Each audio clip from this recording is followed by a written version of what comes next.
Hey, man. How's it going?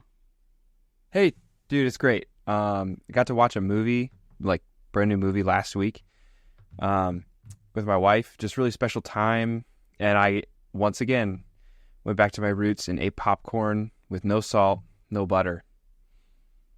You Daredevil. Welcome to Jurassic Park. You're gonna need a bigger boat. Why don't we just wait here for a little while? Do you want to know what it is? There's no knowing where you might be swept off to. Help me, Obi-Wan Kenobi. You're my only hope. Shepherds we shall be, for thee, my Lord, for thee. I don't know. I'm making this up as I go. There's a special rug in hell reserved for people who waste good scotch. He peed on my rug! He peed on the dude's rug. Do your worst. Final report of the commercial starship Nostromo. Roads? Where we're going, we don't need roads. Welcome to your feature presentation, the podcast where we bring you the latest and greatest movies and pop culture. Like Andrew, we're talking about Daredevil today. Well, Sorry. welcome, Andrew. Thank you. It's a lot like that SpongeBob episode where he's trying to get into the tough guy club. I wish I remember what it was called. And the guy's like, I had a bowl of cereal this morning. And he goes, so what? Oh, no, a bowl of nails. I ate a bowl of nails for breakfast. He goes, so what? Without any milk. That's how it feels to eat popcorn raw. Raw. Just popped corn. No salt, no butter. I don't know why I always do that as well. Like we make homemade popcorn, and when it's just popped, like I'll see somebody go for it, like friends or even my wife or something. I'm like, no, get out of here. That's raw popcorn. It's poisonous. Yeah, I'm like, I don't really need to react that big. It's just no salt, no butter, you know. Watch out. Yeah, your mom would be proud, right? Yeah, she would. She'd be really proud. Also, your mom is still with us. I don't know why. The way you said that, it sounds like she's not. Oh, here. She would be proud. She doesn't listen to the podcast. If she does, she should. now's her time. This Julie, you gotta podcast text me. is for movie fans, movie lovers, and Andrew's mom. And That's grandmas everywhere. And grandmas Mom's everywhere. grandma. If you're a grandma, if your kid has had a kid, this is a podcast for you. All right. That's right. Let's jump in with some Daredevil. So we've got a new, kind of like a reboot / continuation of the Netflix Daredevil TV show. It's called Daredevil Reborn. And we're just going to do a little mini episode about it today because we've got some fun stuff for next week's episode. And we'll tell you at the end. So stay tuned for that. Okay, so Daredevil Reborn, the trailer comes out. It's starring Charlie Cox, Vincent D'Onofrio. What's your first impression just of this news, of this trailer? Yeah, first impression is that it's actually called Daredevil Born Again. Ooh. So Daredevil get off my podcast, Heath. Daredevil Reborn is a comic run. I apologize. Actually, the fact that you mixed up Daredevil, the show, with a comic run is probably even more street cred. Yeah. Sorry, wrong iteration. My initial thoughts are really good, super good. I'm glad that they're doing a continuation, bringing in the Netflix series, and we can talk about this shortly. What seems to be several of those Marvel Netflix series, because those did so well. Those characters are so popular for very good reasons, and I'm glad we don't have to say goodbye to those characters. Yeah. So these Netflix shows, the Defenders kind of line up. So it was Iron Fist, Daredevil, Luke Cage, Jessica Jones. They all had a season. I think Daredevil had 2 seasons, and then they had Defenders, and then 3 seasons. Yeah, Daredevil had 3. Oh, yeah. But no, I think it was Defenders, and then I think there was one more. Oh, you're right. Yeah, 2 seasons, Defenders, Daredevil, third season. Correct. And then The Punisher had his own season as well. I think there's differences between all of them. I think most people would say, Iron Fist wasn't very good. Yeah. But, so here's the funny thing. If you go back and watch Iron Fist, I feel like you're going to be like, wow, this is a lot better than anything that Disney's putting out right now. Isn't that crazy? Because I think the quality was so high. Yeah. It wasn't good for what the Netflix series had produced of that time. Yeah. But to get something at that level now would be what a treat. Yeah. Yeah. It'd be incredible. Most people would say Iron Fist was the low point, but if you go back and watch that now, I think you'd say it's better than the past like 2 years of Marvel TV shows. Easy. Yeah, for sure. Luke Cage was really interesting. I was enjoying that a lot. It had a lot of just a lot of music and just a lot of like just had a vibe. It was one of those shows. Yeah, like, this the is just a whole cool like show. The night like club, Harlem jazz culture, all that really great stuff. It was very cool. I remember that show several times. Like there'd be like at the nightclub, there'd be a band rehearsing, and I would look up what that music was because like I was like, who's that artist? And then I could listen to it. Jessica Jones had really cool stuff. David Tennant was like the enemy in there, and he's incredible. Mm-hmm. And then Daredevil I think is the top. It was such a good show. The trailer really, it's very gritty. I'd say it's a lot more, kind of has an edge to it, a lot more in line with the Netflix shows than I've seen on Disney Plus. What did you think about that kind of aspect?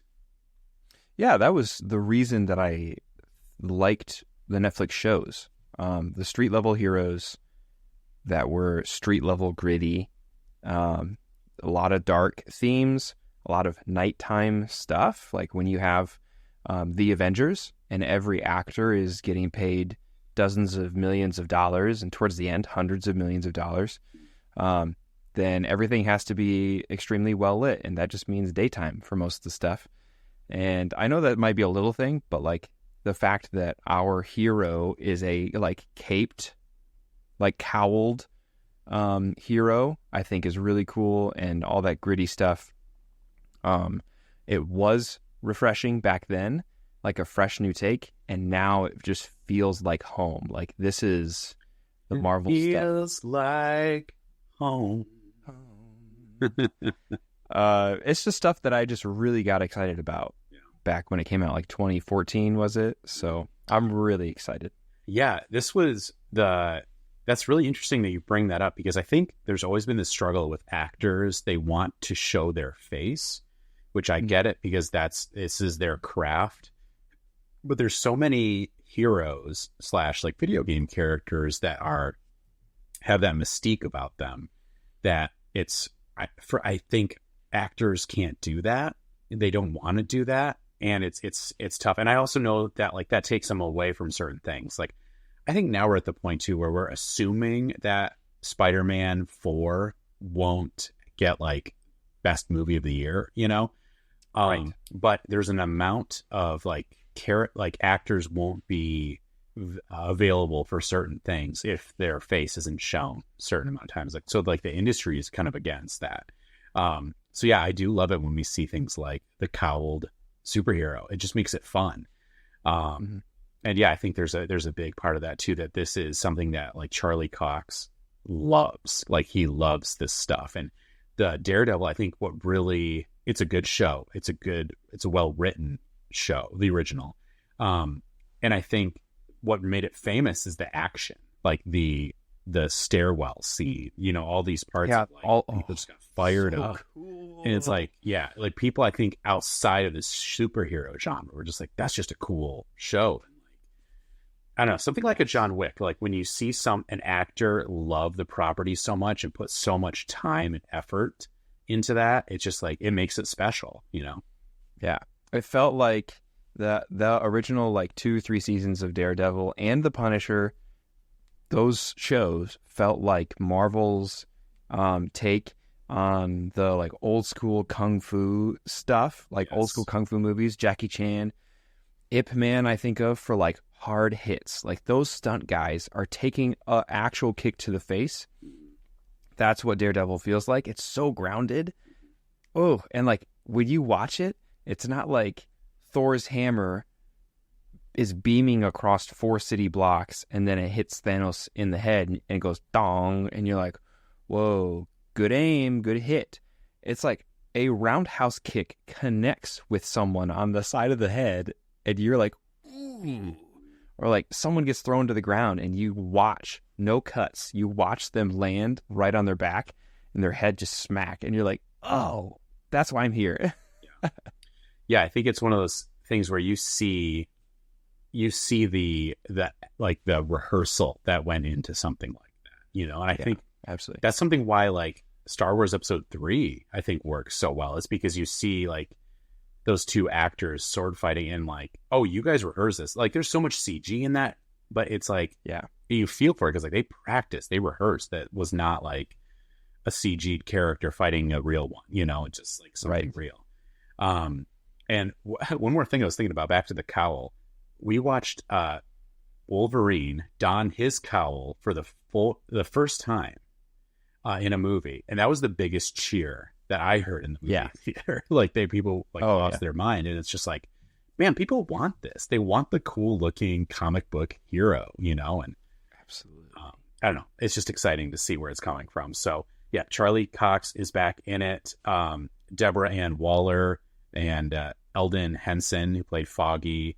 John Bernthal is the Punisher. Like all these people are coming back, and like how cool and is exciting for that. It can just kind of like, it really is like continuation.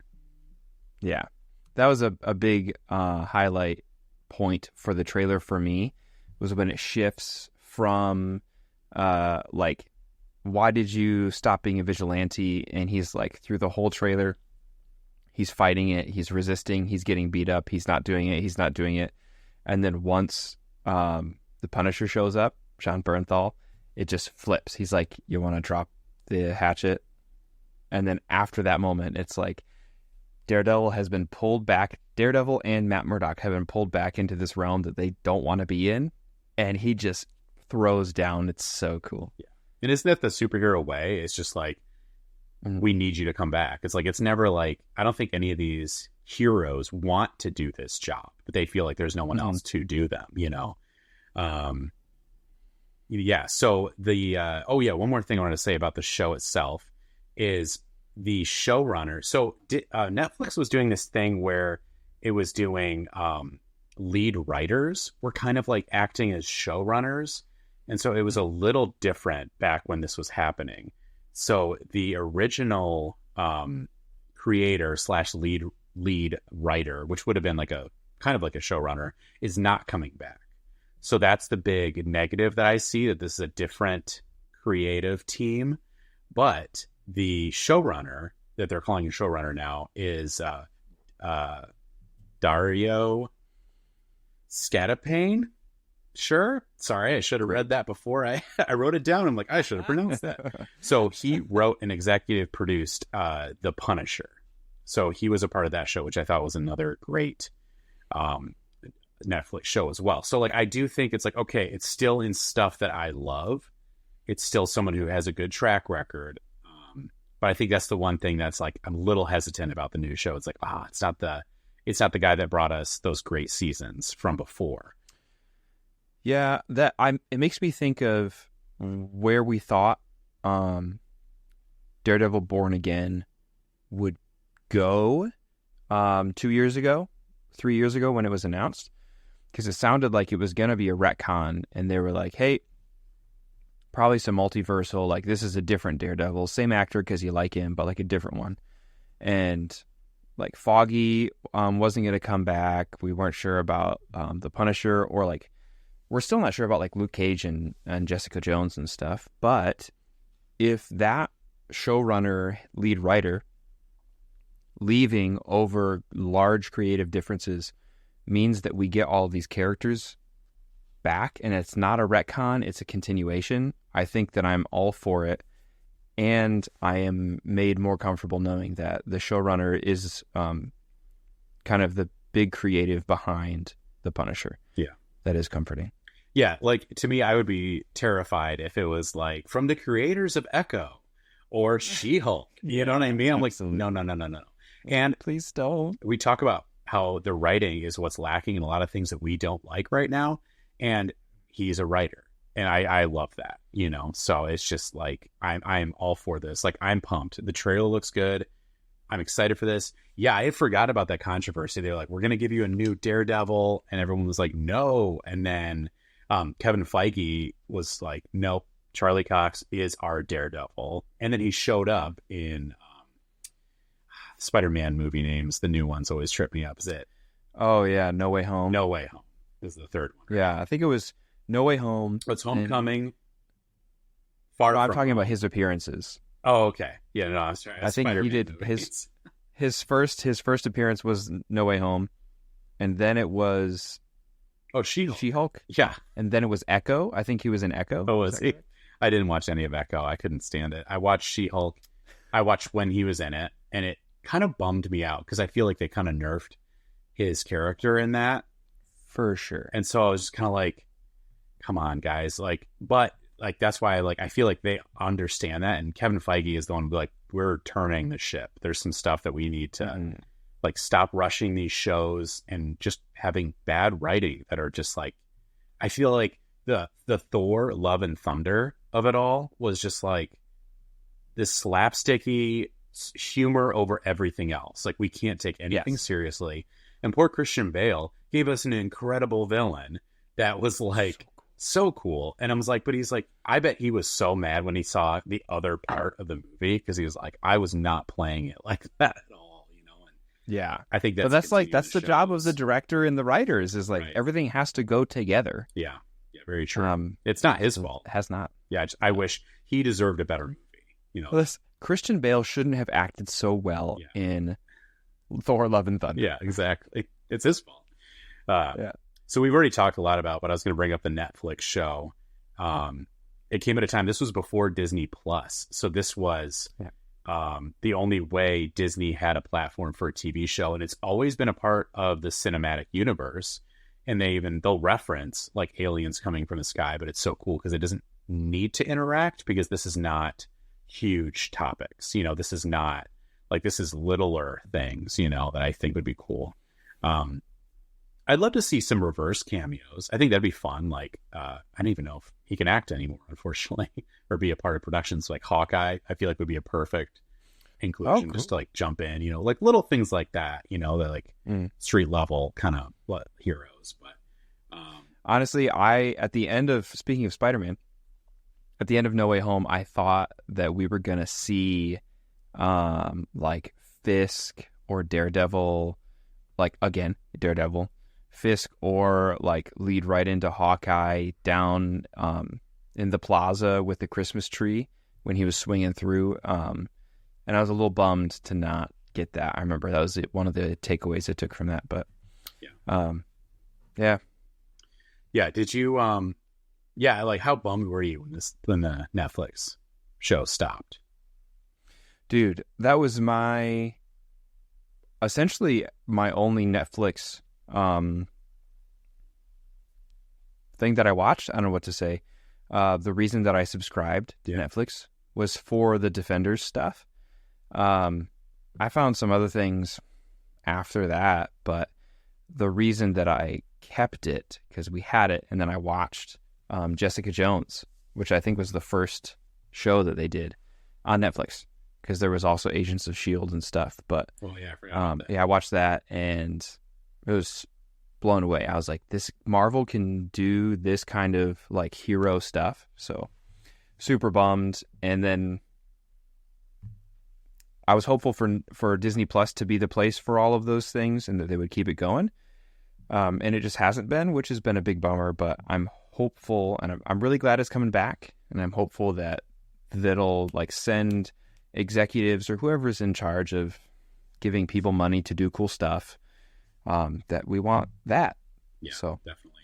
And I think there's a lot of hope for Marvel. I think, you know, we talked about how it is kind of, it's struggled. It's struggled the past few years for sure. But Kevin Feige is like, we are acknowledging that and we're trying to correct that. Like, and I think that's huge because I think like Star Wars, they're not even admitting it's going poorly. You know, they're just like, awesome. Yeah, we're killing it. It's like, guys, come on. So I do have hope for stuff like this, like actually bring us back something that we loved. It doesn't save anything because I would still make the argument like this isn't creating something new.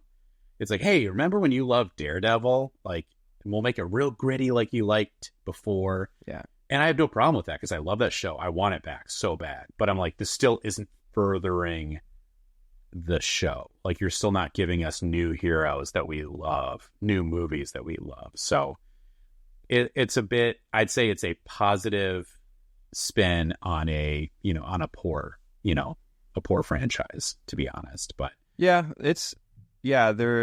they do have to like backpedal a bit, but hopefully the thing that they're backpedaling to, it seems like, is a really good thing. I mean, they're expanding the Daredevil like universe, I guess you could call it, the Daredevil street stuff with like White Tiger's in there. Muse looks amazing with his like bleeding mask he's got on. So I'm really intrigued with the story, and I think it's a really strong direction to go in. Yeah, so definitely. Well, we're going to call that it for today's episode. It's just a mini one. That's all we can do today. Mm-hmm. We'd love to hear some comments, though. Are you excited for the new Daredevil? Yes or no? Let's hear it. Let's hear what you think. Andrew, before I tell you to take us home, we are doing it. Next week's episode, we are talking about Star Wars Episode 8, The Last Jedi. Craziness. We've tiptoed around it too long. It's time. We have to talk about it. The Last Jedi, masterpiece or hot garbage? Find out when you tune in to next week's episode. Yep. All right, Andrew, my friend, my muse, my guide, take us home. Ladies and gentlemen, thank you for listening. Tune in next week. It'll be a little extra long episode. You can follow us on TikTok, Instagram, and YouTube. You can subscribe there. Please do. Helps us grow the channel. And comment. Give us your thoughts on what you like to hear and what kinds of crazy stuff we're saying. If we're far off the mark, then fight with me in the comments. As always, go see a movie. Fight with him. Go see a movie.